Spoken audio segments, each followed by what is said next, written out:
وَلْتَكُنْ مِنْكُمْ أُمَّةٌ يَدْعُونَ إِلَى الْخَيْرِ وَيَأْمُرُونَ بِالْمَعْرُوفِ وَيَنْهَوْنَ عَنِ الْمُنْكَرِ وَأُولَئِكَ هُمُ الْمُفْلِحُونَ.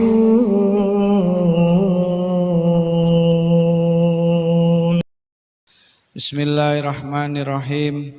Alhamdulillahilladzi nahmaduhu wa nasta'inuhu wa nastaghfiruh wa na'udzu billahi min syururi anfusina wa min sayyiati a'malina.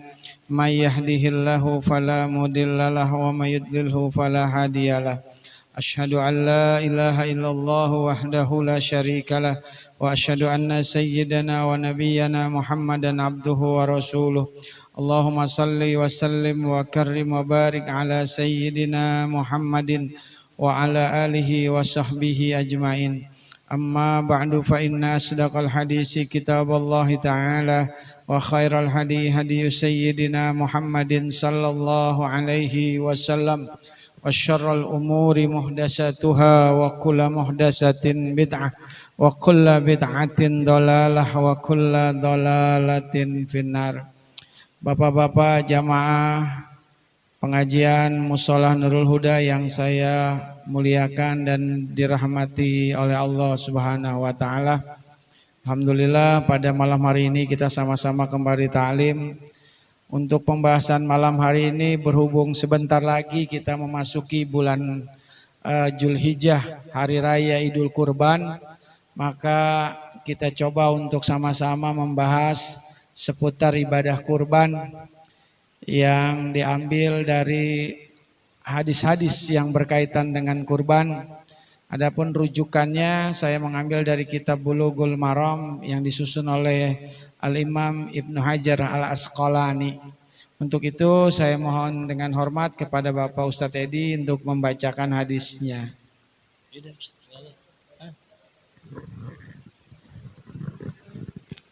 A'udzubillahi minasyaitonirrajim. Bismillahirrahmanirrahim. Tentang kurban hadis ke 1123. An Anas bin Malik radhiyallahu an anna Nabiy sallallahu alaihi wasallam kana yudhha bi kabshaini amlahaini aqranaini fayusamma wa yukabbaru wa yadha'u rijlahu ala sifahihima wa fi labzin wa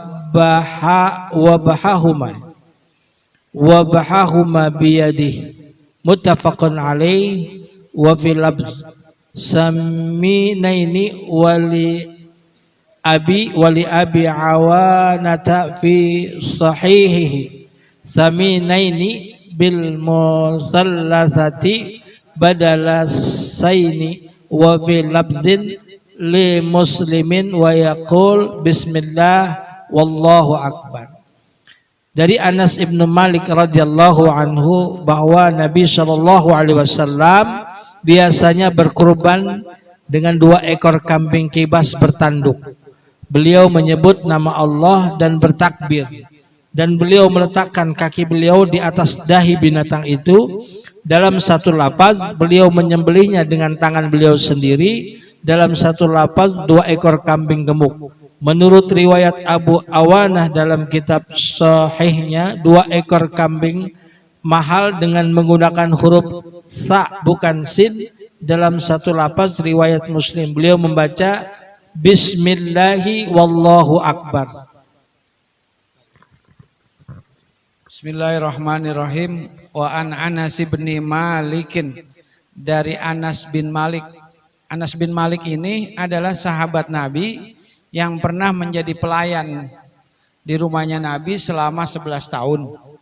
Dan beliau belum pernah selama hidup bersama Nabi di rumahnya melihat atau mendengar ada piring yang terbang. Dalam arti belum pernah terjadi perselisihan antara Nabi dengan istrinya. Jadi luar biasa ya, keluarga Nabi itu, rumah tangganya itu baiti jannati. Rumah tangga Nabi itu seperti sorga. Nah, kata Anas, annan nabiyya sallallahu alaihi wasallam, dibaca annan nabiyya bukan anan nabiyyu karena ada huruf anna. Setiap ada anna berarti isimnya dibaca nasab gitu ya. Annan nabiyya sallallahu alaihi wasallam. Jadi ketika ada ucapan sallallahu alaihi wasallam, kita jawabnya sallu alaihi gitu ya. Ya, jadi kalau saya ngucapin sallallahu alaihi wasallam, maka kita ngucapinnya sallu alaihi. Kita berselawat kepada Nabi. Sebab orangnya al-bahil, kata Nabi al-bahil, orang pelit itu manzukirtu ingdahu, apabila disebut namaku, kata Nabi, falam yusolli alayya, dia nggak mau baca selawat. Ya, waduh, gitu ya. Makanya kita baca selawat. Kana yudohi situ ya Pak. Kana yudohi bikabsaini akronaini, adalah Nabi itu berkurban itu bikabsaini, dengan kambing kibas. Nah, bikabsaini dengan 2 kambing kibas, akronaini yang tanduknya itu 2, ada tanduknya 2. Jadi sunnahnya kita kalau mau kurban disunahkan kambingnya tuh kambing yang besar, jangan yang kecil, yang kurus, jangan. Yang besar beli yang bersepet, tau nggak bersepet? Tahu ikan cupang tau kan? Ikan cupang kan kalau bersepet mahal tuh. Nah itu kambing tuh kalau udah bulunya apa bersepet tuh, wow cakep itu. Ya harganya bisa mahal sih, 7 juta mungkin sekarang ya. Nah itu tuh anjurin yang begitu tuh, namanya kibas. Ya usianya berapa? Nah, itu ada syaratnya, jangan sembarangan beli kambing. Kambing kecil tinggal tulang doang sama kentut, jangan. Jadi kambing kecil itu mah paling usianya berapa? Usianya itu yang sah orang kurban kalau dia kambing domba yang bulunya berbulu banyak tuh, domba betanduk, itu 1 tahun lebih boleh. Tapi kalau kambing Jawa itu 2 tahun lebih. Ya. Kalau kambingnya kecil jangan kita ragu. Ya, jangan-jangan belum 2 tahun itu. Masuk sekolah aja ada syaratnya usia. Ya Pak Guru ya. Apalagi korban gitu ya, nggak boleh sembarangan. Ya nanti korbannya nggak diterima. Lalu persoalannya bagaimana akrona ini, 2 tanduknya 2. Kalau tanduknya patah bagaimana? Boleh nggak buat berkorban? Nah kalau tanduknya patah masih boleh buat korban, karena itu tidak ada pengaruh pada daging. Kalau kecuali tanduknya itu mempengaruhi dia sakit, dagingnya kurus, itu nggak boleh. Nah, yang kebiri boleh tuh, yang dikebiri, yang bijinya udah nggak ada diambil, itu namanya dikebiri. Orang kan kalau dikebiri itu kan berarti udah diituin ya, artinya nggak bisa bersetubuh. Nah kambing itu ada juga yang dikebiri. Nah itu boleh buat dikorban, gitu ya. Wa yusammi wa yukabbiru. Kemudian Nabi membaca bismillah ketika kurban. Ini yang buat motong. Sini yang motong Pak Ustadz tadi, bukan? Nah, iya kalau kita yang motong, kalau nggak ada yang motong, kita yang motong. Maka disunahkan membaca bismillah. Bagaimana kalau nggak baca bismillah? Potongannya sah. Karena yang motong seorang muslim yang sering baca bismillah. Karena bismillah bukan menjadi kewajiban ketika kita motong Pak. Motong ayam kek, motong apa. Ya kalau lupa baca bismillah tetap sah potongannya. Gitu. Yang penting yang motong muslim. Makanya di Australia kayak McD, Amerika gitu ya, daging-daging yang di luar negeri, itu kalau yang motongnya muslim nggak masalah. Iya, persoalannya kalau itu yang motong bukan muslim, ya kan? Nah nggak sah, nggak boleh. Sekalipun di sana kan motongnya tinggal pencet doang kan, pakai mesin, Bismillah aja, Bismillahirrahmanirrahim. Gitu. Pakai mesin di sana, luar biasa, udah canggih ya dia. Canggih di luar negeri. Di Eropa katanya orang motong sapi, sapi masuk ke ruangan, Bang, keluar jadi kornet. Luar biasa kan? Indonesia nggak ada. Dulu ceritanya ada anak Betawi, iya nggak kuliah di sono. Iya, lagi ngambil kuliah di sono beasiswa. Pas dia jalan-jalan dia ngeliat tuh proses pemotongan. Sapi gemuk masuk tuh limosin ke ruangan, keluar jadi kornet. Dia bingung, di mana tahinya? Di mana darahnya, di mana kotorannya, bingung. Oh dia namanya Nora, orang Betawi kan Nora, walaupun sekolahnya tinggi, Noranya nggak hilang. Iya, orang Betawi kalau walaupun dia profesor, ngomongnya pasti ada Noranya. Kita tadi nunggang apa kemari ya? Nunggang, naik mobil aja nunggang, ya kan? Padahal udah profesor. Nah diceritain sama saudara-saudaranya, Kong, orang Indonesia mah nggak ada apa-apanya, no orang Australia. Sapi masuk keluar jadi kornet. Ya, nggak ada apa-apanya. Namanya orang Betawi nggak mau ngalah yang kongnya. Ya, lu norak berbegitu aja. Nih kita nih di sini nih dulu lu tuh bapak lu, emak lu matiin lampu masuk ke kamar, keluar jadi lu, ya kan? Nggak jadi kornet, malah jadi lu. Luar biasa kan? Masih kalah juga ya. Ini mah orang Belanda bercanda. Ya. Wa yusammi wa yukab, kemudian Nabi takbir. Jadi baca bismillah Pak, motong, kemudian takbir. Allahu Akbar, Allahu Akbar, Allahu Akbar. La ilaha illallah, wallahu akbar. Kita disunahkan takbir, ittiba kepada Nabi. Wa yada'u rijlahu ala sifahihima. Kemudian Nabi meletakkan kakinya di atas jidatnya kambing. Kenapa Nabi? Karena menjaga jangan sampai kambing itu ngamuk. Dan juga posisinya juga bisa mempermudah untuk motong.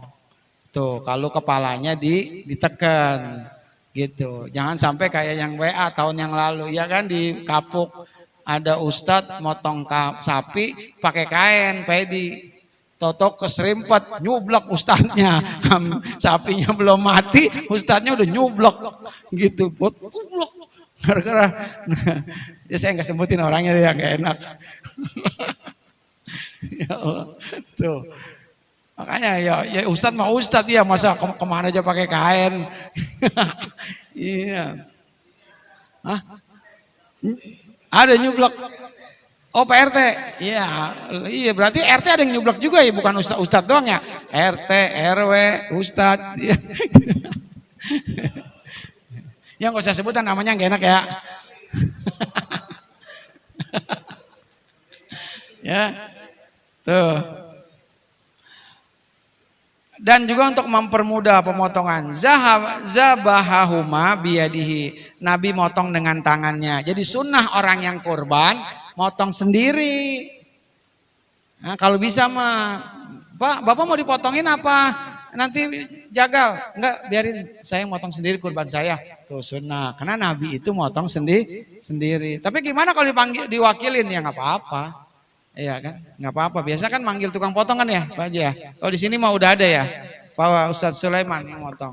Ya berarti manggil juga kan? Wapilabzin samina ini, hewannya itu yang gemuk, yang mahal. Wa abi wanah fisohi samina ini. Wapilabzin lil muslim, dan ada lapat dari Imam Muslim, wa yaqulu bismillahi wallahu akbar. Jadi ketika motong bismillahi Allahu akbar. Jadi baca bismillah dulu, kemudian takbir, kemudian baca bismillahi Allahu akbar, baru dipotong gitu ya. Baca lagi Pedi.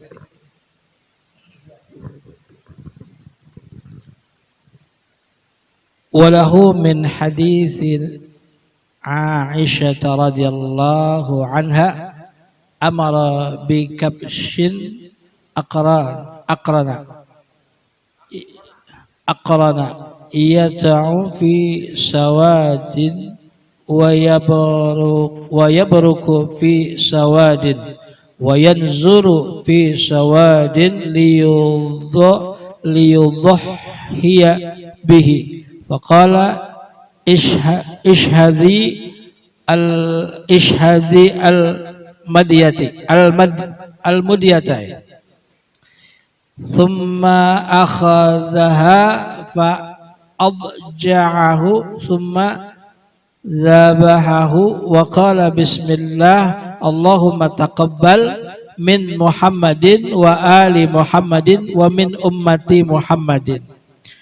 Menurut riwayatnya dari hadis Aisyah radhiyallahu anha bahwa beliau pernah menyuruh dibawakan 2 ekor kambing kibas bertanduk yang kaki, perut dan sekitar matanya berwarna hitam.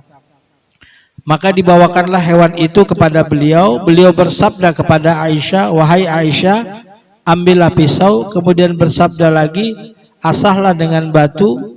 Aisyah melaksanakannya. Setelah itu beliau mengambil pisau dan kambing, lalu membaringkannya dan menyembelihnya seraya berdoa dengan nama Allah, "Ya Allah, terimalah kurban ini dari Muhammad, keluarganya dan umatnya." Kemudian beliau berkurban dengannya. Walahu min hadisin Aisyah radhiyallahu anha, dan baginya dari hadis riwayat Aisyah, semoga Allah meridhoinya. Aisyah ini ummul mukminin, istrinya Nabi, ibunya para orang mukmin. Amaro, aku diperintahkan oleh Nabi bikabsin akrona, untuk mencari kambing yang bertanduk. Jadi cari yang bertanduk tuh. Kemarin tuh saya lewat Tanah Koja tuh, lewat Pondok Randu, ada tuh tanduk tuh, kambing domba, cakep tuh. Nah itu tuh kalau mau beli yang bertanduk. Ya ta'u sawadihi wayat riku fi sawadin wayan zuru fi sawadin. Jadi kambingnya itu kakinya hitam, perutnya hitam, sampai ke matanya juga hitam. Fa'utiya bihi, dan didatangkan dengannya liyudahiha bihi, untuk berkurban. Faqala, maka Nabi berkata kepada Aisyah, "Ya Aisyah, halumil muz, ya cari bawain pisau." Summa qala ishazi biha bihajarin, lalu pisau itu diasah. Ini menandakan kalau korban pisaunya harus tajam sunahnya, nggak boleh pisau pudul. Kenapa? Karena nanti dapat menyakiti binatang. Dia nggak mati-mati kalau pisau pudul. Tapi kalau pisaunya tajam, kan sekali potong langsung, ya kan, sekali 2 kali langsung mati. Gitu. Ini juga menandakan betapa Islam itu agama yang menampilkan, menghadirkan sebagai agama kasih sayang. Jangankan sama manusia kita harus sayang, sama binatang aja yang mau dipotong kita harus mengedepankan kasih sayang. Tuh, jadi orang kalau dia nggak punya kasih sayang, berarti dia nggak menampilkan, menghadirkan agamanya sebagai agama yang rahmatan lil alamin. Wa ma arsalnaka illa rahmatan lil alamin. Aku, kata Nabi, tidaklah engkau diutus Muhammad kecuali menampilkan rasa kasih sayang. Jadi intinya Islam itu kasih sayang. Tuh. Maka ada hadis, al-mu'min mir'atul mu'min. Orang Islam itu cerminan orang Islam. Kita ini cerminan saudara kita. Jadi kalau orang saudara kita susah, berarti di diri kita juga susah. Kalau saudara kita menderita, berarti kita juga merasakan penderitaannya. Itu baru muslim. Itu baru ukhuwah Islamiyah. Jadi kalau kita ngelihat kaca, muka kita jelek, berarti kalau saudara kita orangnya mukanya jelek, kita juga jelek. Dalam arti kalau dia punya keburukan, itu juga keburukan kita. Enggak perlu kita cemohkan, enggak perlu kita vonis dia salah, tapi kita harus memperbaiki dia. Begitu. Itulah hakikat dari ukhuwah Islam. Iya, tuh. Cakep ya kalau begitu ya. Udah sampai binatang aja jangan sampai nyakitin, iya. Enggak boleh, harus tajam pisaunya. Potongannya harus benar-benar. Makanya ketika motong lihat. Kalau motong sekali bismillahirrahmanirrahim, Allahu akbar, set, darahnya mancur darahnya. Ditarik lagi. Maka tarikannya harus cepat. 1, 2, 3. Udah putus ya kan? Jangan sampai ada jeda. Kalau ada jeda, khawatir nanti akan terjadi umpamanya pisaunya jatuh. Lah persoalannya ini pisaunya jatuh nih ketika motong. Kayak Bang Pian kan tuh tukang jagal tuh, tukang potong Bang Pian. itu kalau dia pisaunya tiba-tiba jatuh, lalu diproses ngambilnya lama, umpamanya dia ngambilnya agak lama, dia minum dulu, dia ngopi dulu, itu kan binatang udah kelepek-kelepek tuh ya, ngopi dulu Pedi, paham dah ya, kode Bang Ajat, saya minum dulu ya, bentar ya, saya mohon maaf belum minum. Iya umpamanya nih ya, saya contoh ini, saya minum dulu Bang Pian nih, tuh Pak Guru.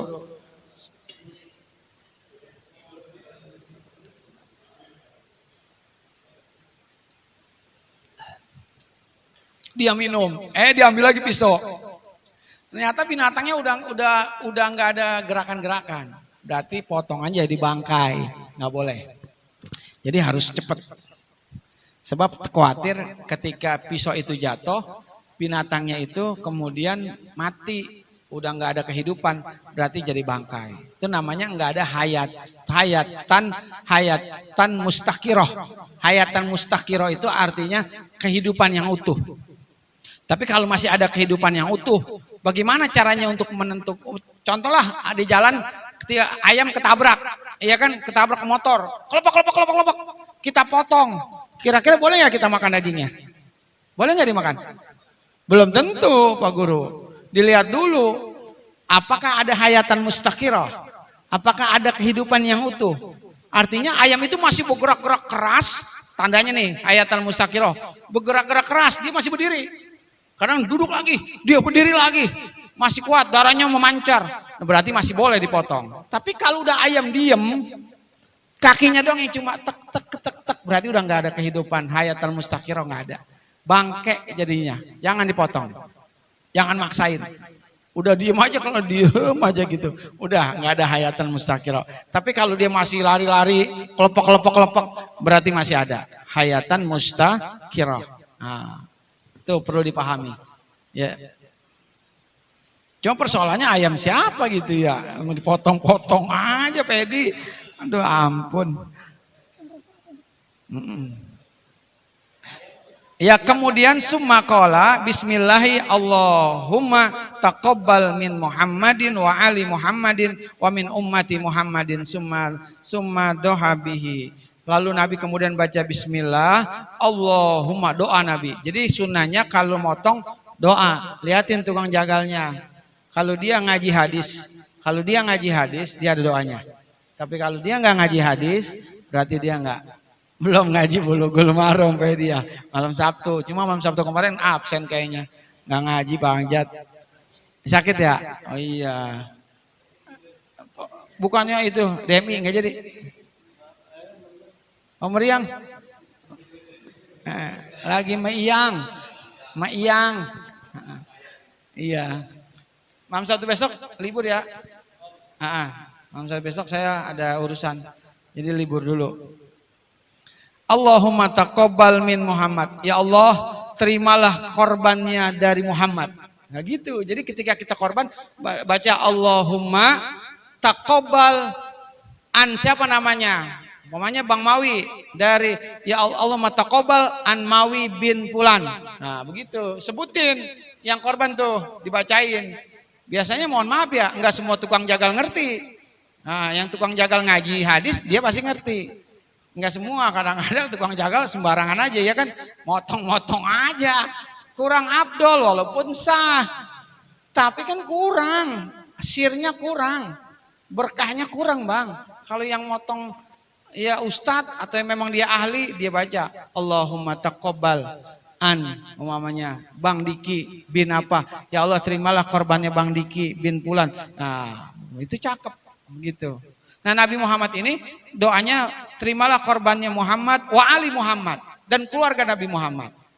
Nah, dan umat Nabi Muhammad. Ini menandakan bahwasanya korban satu bisa dipakai buat sekeluarga.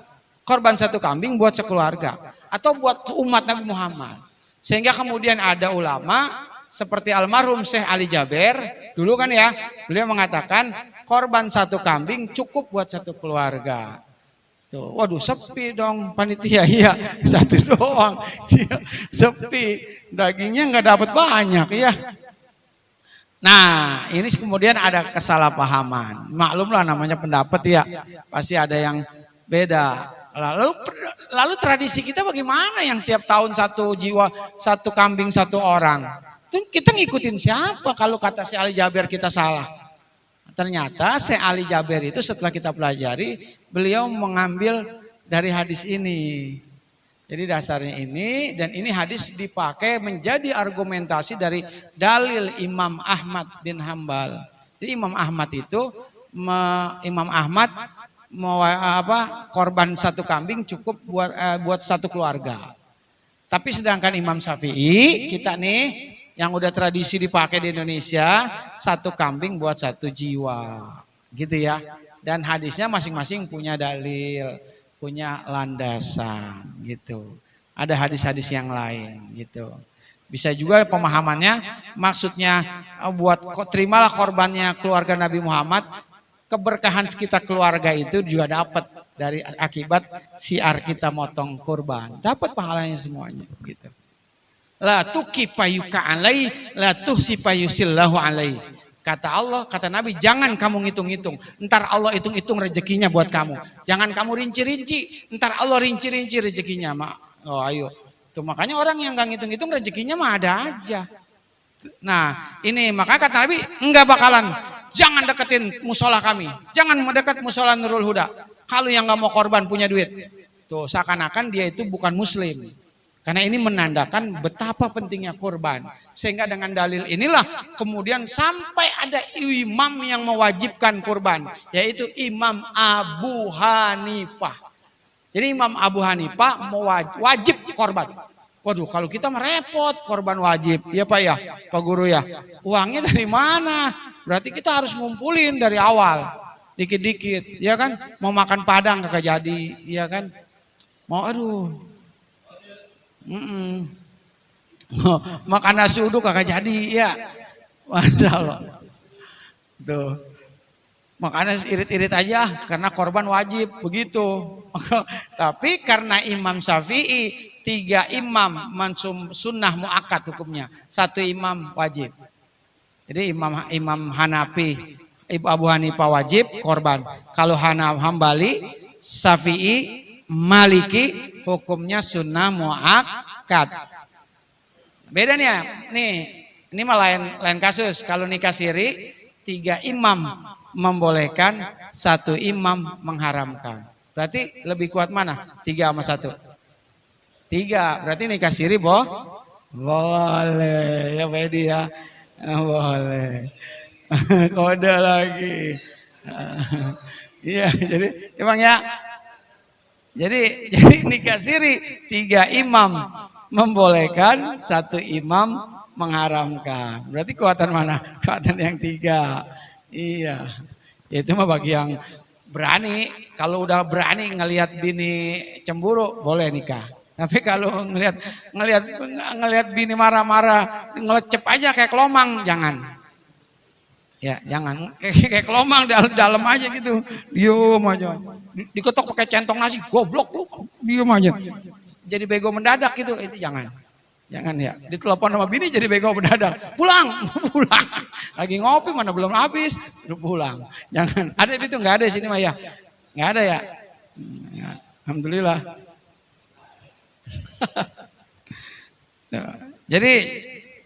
Jadi kalau udah punya rezeki Pak, udah keluarin Pak. Harta mah nggak dibawa mati. Saya bilang semalam sama jamaah, Pak, Bapak punya mobil, rumah punya. Sebenarnya korban mah mampu kali, rumah punya, motor punya, iya, mobil kadang-kadang punya, kontrakan 2-3 pintu mah punya. Tapi kenapa sampai gini hari belum pernah korban? Belum pernah, dari mulai dia kawin bujangan sampai sekarang. Seumur hidup belum pernah korban. Ini masalahnya sebenarnya mampu apa nggak mau? Jangan-jangan nggak mau. Kalau dibilang mampu mah mampu. Ini nggak mau, nggak maksain diri dia buat berkurban. Padahal kan kurban itu luar biasa. Kurban itu kan artinya mendekatkan diri kita kepada Allah. Asal kata qoroba yakrobu kurbanan, artinya dekat. Jadi orang yang korban itu dia mendekatkan diri kepada Allah guna mengharapkan ridho Allah. Jadi kalau hidupnya udah diridhoin Allah, habis kurban jangan heran kalau rezekinya tambah banyak, berkah. Kedua, korban itu sebagai ungkapan rasa syukur kita kepada Allah. Kita udah dikasih umur. Coba kita oksigen di rumah sakit. Mahal, Pak. Iya kan? Gratis Allah kasih. Kenapa ketika Allah nyuruh korban kok nggak mau? Rezeki ada. HP anak bisa 3 juta, 4 juta dibelain. Bahkan ada HP 20 juta loh Pak. Ada nggak HP 20 juta? Teman saya HP-nya 20 juta. Sekali beli, Masya Allah. Saya HP-nya HP dari Jawa, Oppo. Yang biasa, yang murah. Oppo dari Jawa. Iya, kadang-kadang dulu pakai Samsudin saya. Samsul ya? Samsung ya? Iya, Samsul. Murah-murah. Ya Allah, ngeridit rumah bisa kita bela-belain, akhirnya 15 tahun bisa, kredit motor bisa. Kenapa ketika korban kita nggak bisa? Bukan karena nggak mampu, karena nggak mau. Jangan apa kita pelitnya kelihatan banget. Dari awal sampai akhir hidup, bisanya begini doang. Pak Edi, minta dong. Pak Edi, minta dong. Harusnya kita ngasih. Pak Edi ada berapa? Kambing, baru 5 Pak, udah saya 1. Begitu, cakep. Udah saya 1, tangannya mantep. 1 nih tangan bener. Antara ikhlas keikhlasan amal, ucapan sama amalnya bener 1. Pak Edi, ada kambing berapa? 5. Yaudah saya minta. Ya, minta. Dikira mau korban, minta. Anak yatim apa? Ada berapa? Ada 40. Yaudah hitung aja. Ya hitung aja Pak Edi, suruh hitung. Jangan. Jadi sebenarnya kurban itu ujian antara keikhlasan kita dan juga amal kita. Dan yang ketiga, kurban itu hikmahnya menumbuhkan semangat solidaritas sesama muslim. Makin erat hubungan. Orang kalau baik sama orang juga akan doain dia. Orang susah juga doain, ya Allah mudah-mudahan Bapak Anu sering korban rezekinya banyak, doain. Saya punya teman Pak, rumahnya di Sunter, tengah malam, mobilnya diambil orang. Ada orang buka gembok gerbangnya dicopot, terus mobilnya udah dikeluarin. Diambil mobilnya, mau diambil. Udah dikeluarin sempat. Tetangganya yang depan rumah ngeliat, bangun. Ditelepon, teleponnya pakai telepon rumah. Kan dulu mah telepon rumah. Ditelepon, Bu Haji, itu mobilnya dikeluarin orang. Bangun dia, dilihat iya bener. Akhirnya kabur itu orang, mau ngambil mobil, nggak jadi.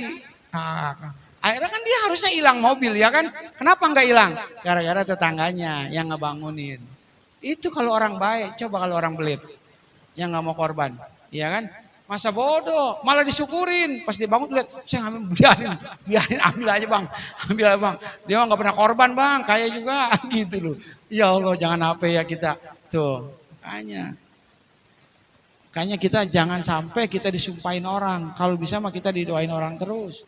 Itu nikmat hidup, doain ya. Iya Pak, Bapak mah saya doain baik banget. Gitu, Bapak mah orang jalan aja dikasih, gitu. Ya Pak Edi ya. Nih Pak Edi lagi makan nih. Ada orang lewat, dikasih. Iya, nah, ilokan dijaga-jagain orang mau lewat, nggak boleh. Tuh, ya, ini kode ini, ya nggak? Kode ntar kurban, ya. Oh iya, Ustaz Mulyani rumahnya di Dongkelan. Bang Mawi kan tahu tuh rumahnya gitu ya. Kode, ya, oh iya.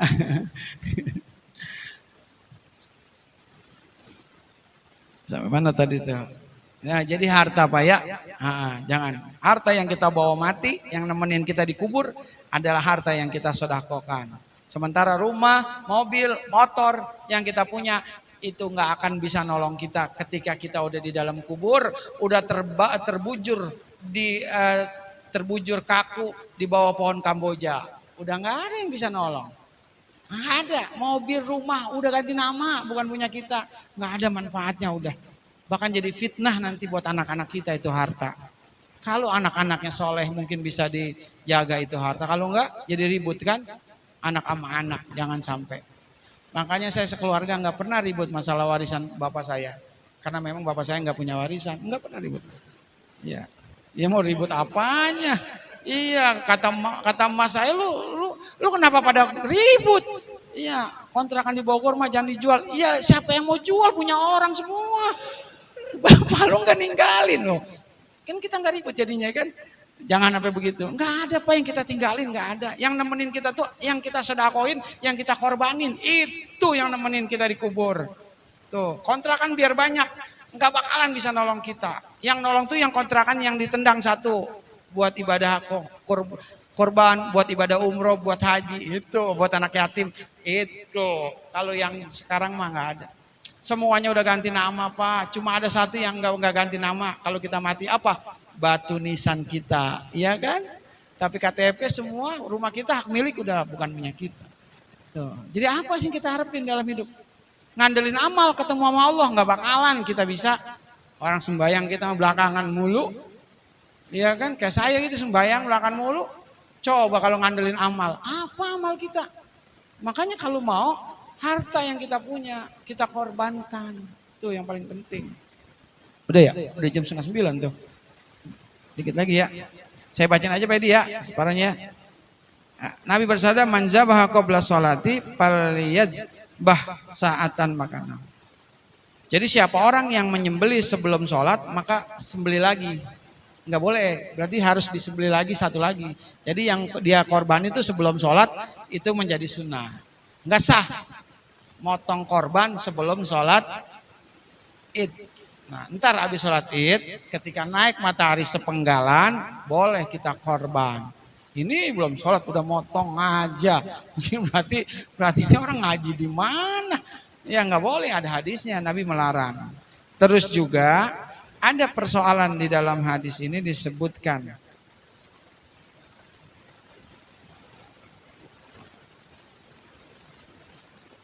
Tentang daging. Nah ini buat para panitia nih. Nah, panitia harus sedikit-sedikit mau paham dah. Jangan apa nggak paham masalah kurban yang berkaitan dengan kulit, daging, pala, kaki. Nah itu nggak boleh dijual kulit, sebab Nabi melarang orang itu menjual, memberikan upah kepada yang tukang potong dari kulit kurban, hewan kurban, nggak boleh. Nih. Nah ini buat persoalan di lapangan, makanya sedikit-sedikit mah ya harus ngerti.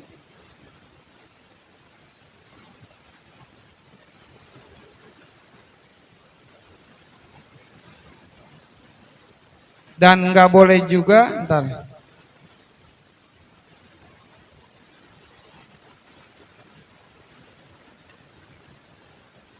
Kata Nabi, wala u'tiya fi jizaratiha minha syai'an. Jangan engkau kasih sebagai upah kulit palanya buat yang motong. Sekarang bagaimana tuh? Selama ini prakteknya bagaimana? Kita salah kali ya. Banyak orang nyuruh tukang potong, upahnya ngambil kulit. Udah kulit buat bapak sebagai upah. Nah, itu hukumnya haram. Kenapa? Karena itu bukan haknya tukang potong. Itu korban punya orang, bukan punya panitia. Nah, lalu bagaimana persoalannya? Maka jangan dikasih. Kalau tukang potong, kasihlah uang, upah dari motong. Diambil dari mana duitnya? Dari yang korban. Pamannya korban satu, Bang Ajat korban satu kambing. Sama Pak Edi, kata Pak Edi, Bang Ajat ini biaya operasional motong 200.000. Mau enggak?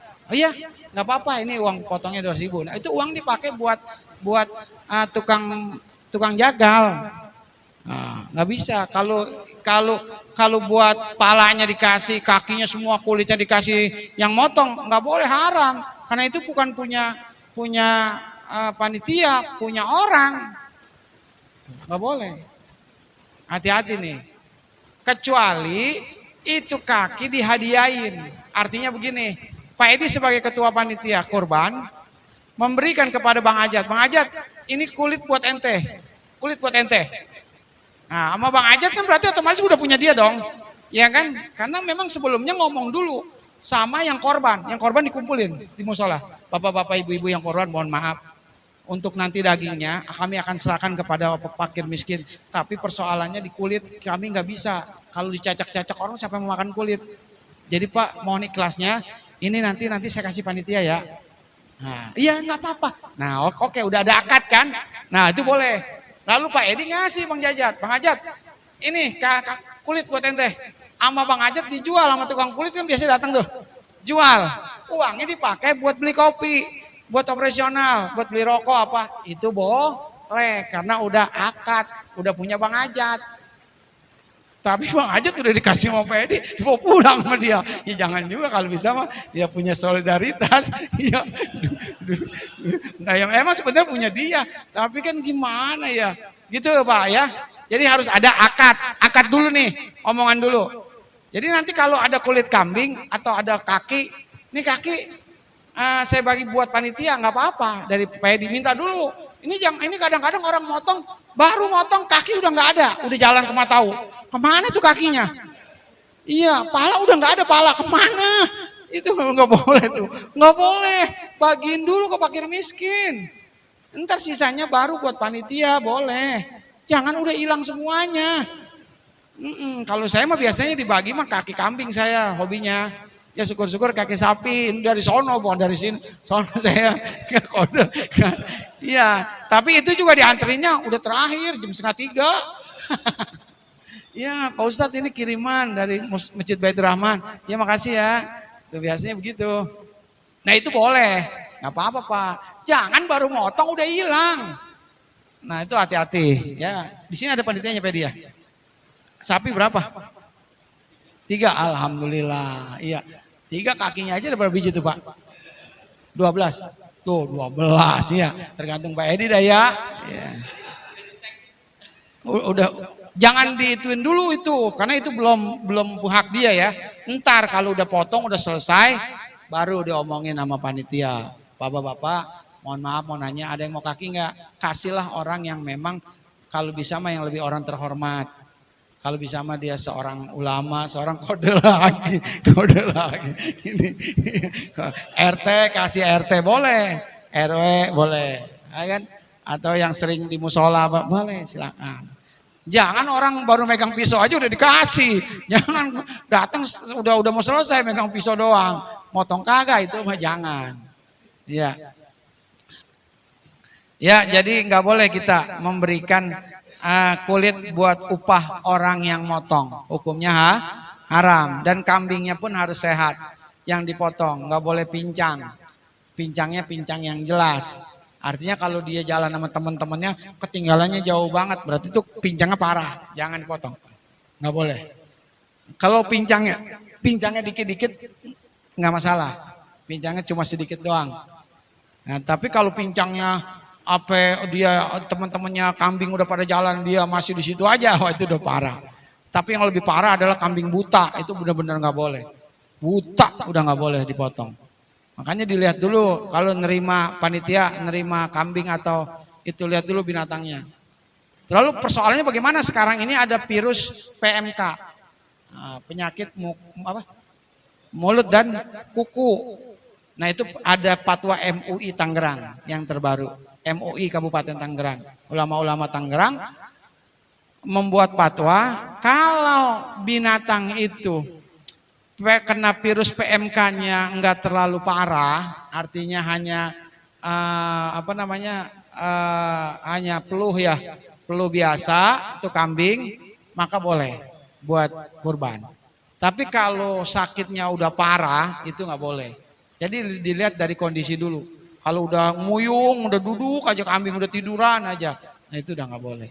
Tapi kalau dia masih jalan, masih berdiri cuma sedikit meler hidungnya, keluar ingusnya lebih banyak dari yang biasa, itu masih boleh gitu ya.